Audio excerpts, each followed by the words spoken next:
trip, honey.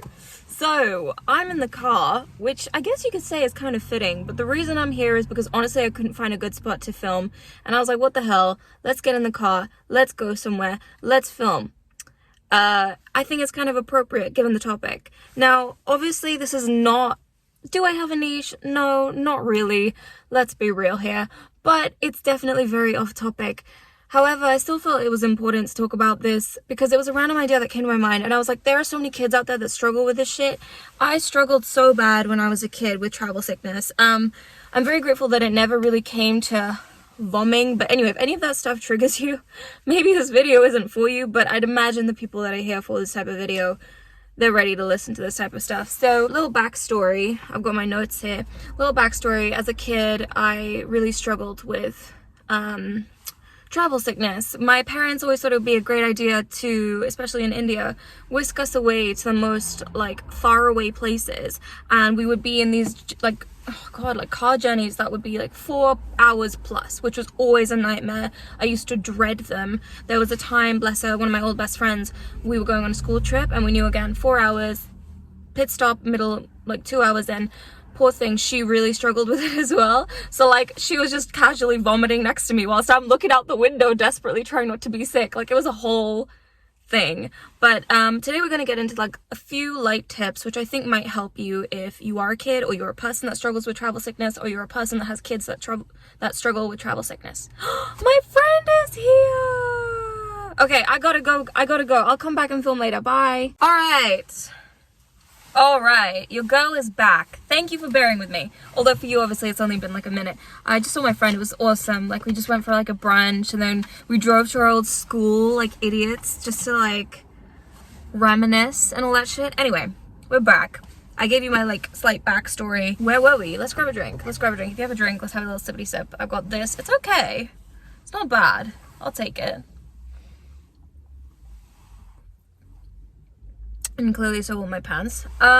So let's get into the tips. So the first thing, if you want to feed your kid, all right, ideally you don't want to be feeding them a lot. I would either recommend that you don't feed them, or if you do, it's just a very light meal. This feels so ridiculous to talk about, but I really hope that it does help you, like if you have kids and all that. If you're gonna eat like 20 or 30 minutes before you leave, giving yourself enough time to digest. Basically, the risk you run by not eating is that your body will start to like fill up with air, you'll start to produce gas, and then your kid or you might feel more sick. So it's better to eat something savory, something light, something easily digestible, but somewhat filling as well, just to sort of line your stomach. In terms of snacks and things that you want to pack, don't pack weird soda drinks, don't pack really thick, creamy, milky, heavy type of crap. Like, that's just not going to be good for anybody. Think still water, green apples, spearmint, not gum, savory, dry, crunchy snacks. I feel like that's your best bet. The reason I say this, still water, again, if you go for like fizzy stuff, your body's going to fill with air, and if you're filled with air, then it's easier to feel nauseated. So I would not recommend that. However, if you're really obviously really struggling with nausea, I think one thing they do recommend is like flat Coke. So at most, if you really want Coca-Cola or some like fizzy drink, maybe make sure it's flat first. Green apples. I was actually on a boat a few years ago. That sounds so random. I was on a boat a few years ago, and I really struggled with seasickness, and one thing they recommended was eating green apples. I don't know why. I don't know if there's something in there. I don't know if it's because it's sour. I don't know if it was a placebo, honestly, but it did help. So green apples. The reason I say spearmint and not peppermint is because I think peppermint can be a little sweet at times, and I think sometimes that can be somewhat off-putting. So spearmint I would recommend. Not gum. Again, by chewing gum you're kind of swallowing air, and that can make you feel sick. And I think also if you have a kid, you know what happens when you give kids gum. Not only do they run the risk of swallowing the gum, but they can choke on it, and they can stick it in places, giving you a mess to clear up. So, you know, that one's up to you, but I wouldn't recommend it. And then of course savory snacks. If you go for sweet stuff, again, the likelihood of them feeling sick is a lot higher, so I wouldn't recommend that. Ooh, I have a little phone stand there. I just put my paper up on there. I think that actually works really well. So, okay. So the other thing that you want to do is take frequent breaks. I just feel like, you know what, let's pretend like we're driving.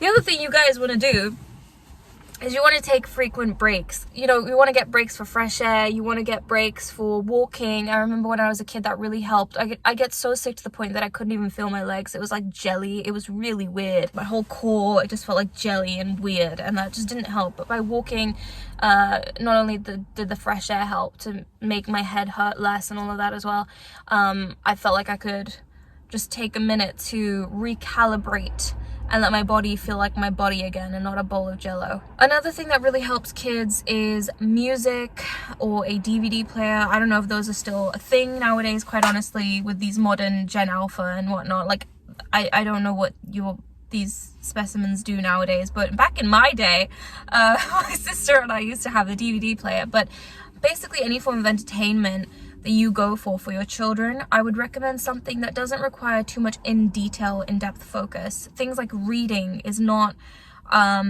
great. Anything where they have to focus on small text, anything too concentrated can probably make them feel more nauseated. So on the other hand, where you have something that's more like in the background or something like bigger. So one thing they say is focusing on the horizon or the clouds. That can be really helpful. Things that are far away, like looking out the window, but we'll get to that in a bit. That is helpful. Things that are just easier to process and digest, if you will.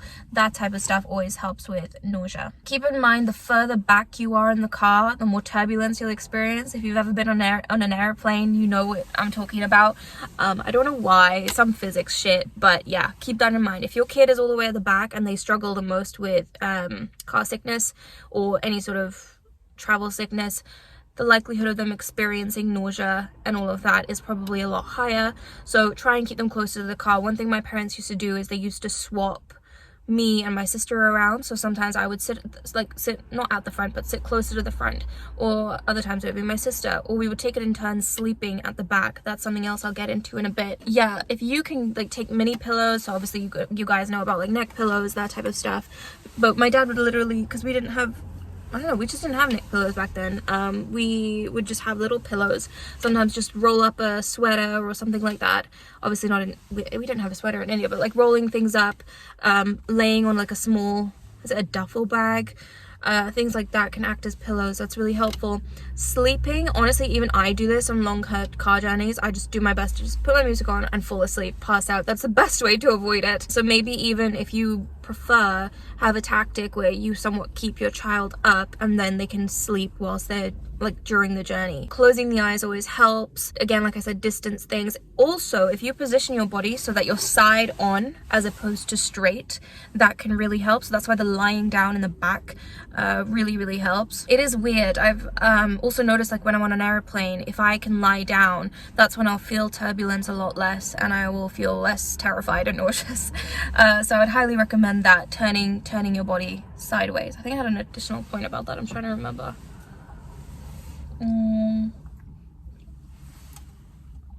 I could be mistaken, but I think when I was on the boat, some of the staff also said that to me. Like, if you lie down or lie down this way, I might be wrong, then that can help. But mostly I remember green apples. I would highly recommend fresh air as opposed to AC. I was very sensitive to like smells and stuff like that. I still remember as a kid, there was this one trip we did in Kerala. And the taxi driver, I mean, I'll get into this again in a second, but he would have these like lemon drop scents. Oh God, it was hell. Like, he thought the car smelled really nice, and maybe for a 20-minute drive it would, but he had these lemon scent things and he'd drop it in the carpet of the car. There was like a carpet in the car, and it was so, I would say pungent at this point. It was so strong. It was hell. And my dad had to tell me eventually, could you please not put any more of that because it's making our kids feel sick. It was so strong. So any things like that, things like AC, sometimes AC has a weird sort of artificially smell to it at times, and it's almost like too icy. Sometimes the best thing you can do is just put the window down a little bit. Something about fresh air, breathing in outside air is it's a lot better. Nausea wise, highly recommend. Leading into the next thing, any sort of scent, make sure it's subtle. Okay, don't be wearing like your strongest perfume with like oud and God knows what. Like, that is just gonna be way too much, especially for a kid. I would say stick to more subtle scents, like think like a light cucumber or like a jasmine, anything that's sort of fresh and light and not too heavy on the nose. You don't want to be making a statement on a road trip, okay? You don't need to be, you can do that once you arrive to your destination. Don't be doing it in the car, especially when you have little kids, okay? Unless they're very well adjusted. I think that in combination with heat, I've written here, appropriate clothing, layers are best. You don't want that your kid is like overheating. That's a big contributor. But also if a kid feels too cold, and this is not just for children, but if you, I don't know if you've ever had this where you've gone maybe on a night out or something and you're shivering and you're freezing, and in that feeling cold you can feel somewhat nauseated. Keep that in mind. If your kid is too cold and their chest is exposed, or they're too hot, they're overheating, plus you have a really strong crazy scent in the car, you're not helping them, you're not doing them any favors. So light scents, layers. You basically want everything to be adaptable, adjustable, and comfortable. Make sure they take sips of water. You could do glugs, but again, that's not good, especially for little kids. They're probably gonna need to pee, and you know, yeah, so sips of water. And then obviously there is the obvious of like a travel sickness bracelet or tablets. Eventually my parents, for when I went on school trips, they just ended up giving me some tablets to take with me, and they really did help. But that of course is up to you as the parent, what you think is appropriate and what works for your kid. And talking breaks can be helpful. I remember there were times where I didn't want to talk to anybody because I felt so sick. That will definitely, you know, well, not definitely, but probably be the case for you and or your kid. But sometimes talking can be helpful. It can be a good distraction. It's better to be concentrating on another topic than to be concentrating on your nausea sometimes. But that's a sometimes. I wouldn't say talking all the way through. The best way you can really be is breathing steadily, breathing in fresh air, being at a good steady temperature, not feeling like you're having to overly concentrate on any extreme technical task, and just being in this sort of passive meditative state, if not asleep. That's kind of what you want to go for. I know that is so random, but I really just wanted to come here and share that with you guys. Hold on, I just want to make sure I have everything. Yeah, again, really, like, I'll be honest, there was a time we were going up to Shimla in India, and that's a place in the hills, or like mountains, and I think, oh god, I was probably like 8, something like that, and probably younger, and my parents, they thought it'd be a good idea to stop like midway, get some food. Obviously fine, no problem, but they decided to feed little old me a paratha. And if you don't know what that is, it's just like a, how would you describe it? Can someone describe that for me? It's like a heavy bread dish, if you will. I'm doing it no justice. They taste so damn good. I could not even explain to you. I had a gobi paratha. It was everything. It's like a cauliflower bread, if you will. So good. It might sound dry to you, but it's absolutely not. And if you have it with Greek yogurt, oh my, I mean, not Greek yogurt, like in the UK, if you have it with Greek yogurt, if you're in India, have it with, like, I guess you could say curd. So good, so good. I would take gobi ka paratha like over aloo, like just generally like that. That's more my vibe, but that's not relevant. Anyway, so they fed me some of that. But this, any paratha that you have, it's heavy, right? And heavy for a kid, oh no. And when you're going up to these mountains, you're going around and it's swervy, you're going up is it a mountain or a hill? I don't know, but you're going up some, right? And it's a lot of this in terms of driving. I was not feeling so good. Yeah, I was not feeling so good, and that did not end very well. Thankfully, my dad managed to stick my head out the window in a decent amount of time, but once we got to our destination, the poor driver was like having to hose down the outside of the car. Good thing is the outside, but yeah, just keep that in mind. Really stay away from like heavy food for your kids. It's better to go light. I guess if you've ever had morning sickness, think about it like that. I haven't had morning sickness, but you want to think like dry crackers, eating little but often, sips of water. It's basically like that. And whatever you would feel as an adult, your like little child is going to feel a lot more than that. So I hope that helps, guys. I know it's so random, but I just had this idea a while ago, and I was like, you know what, I really struggled, and there might be a day where I have kids and I'm like, what the hell do I do? I've forgotten all of my little tips and tricks. So at least it's all here in a video. If you guys liked it, if you guys have any additional, what is going on? If you have any additional, this is tragic, comments or things that helped you when you were a kid or that help you now, feel free to share them down below. We're a community that likes to help each other out, so leave that down below. Thank you so much for watching. I've got to go and edit a bunch now, which is like great. I'm just thinking, is there anything else I want to say? Yeah, let's talk about this. It's okay, like it's alright. Oh, it looks good with my nails, doesn't it? ASMR, baby, ASMR. It's alright, but my dad got this. It's like this. It's fizzy and it's like limon menta. I don't know what the brand is. Is it San Pellegrino? No, this is San Pellegrino. Is that one San Pellegrino? It might be. I don't know, but that one's banging. That is so good, that one. I would recommend that. This one's like,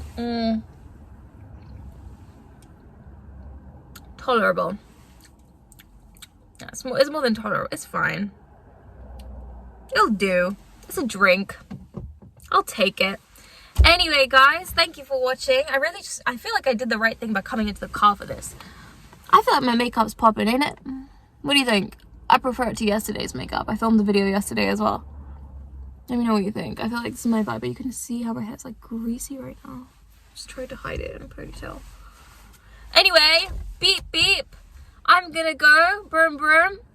Happy travels. Let me know where you're off to. If you're going for a nice little long journey, share in the comments below where you're headed to. Yeah, I hope you have a great time wherever it is that you're going, even if it's just like, I guess, to the coast or whatever. Like, just let me know. Like, that sounds exciting. Or tag me, guys. Tag me in your Instagram or something like that. Like, I'd love to see where you're at. Like, post your destination. Take care of your kids, man. I mean, I'm not saying that you don't, but like, I've been there. I hope these tips, they help you or they help your kids, because man, the amount of trips that I was on. Kids these days are lucky. They can download shit. Back in my day, I had to get dodgy apps in order to like re-watch the same music video 5 times in 1 hour. That was a different time. Crazy. Crazy. That's it. That's it. Have a great day. Enjoy your travels, and I will see you in the next video. Bye.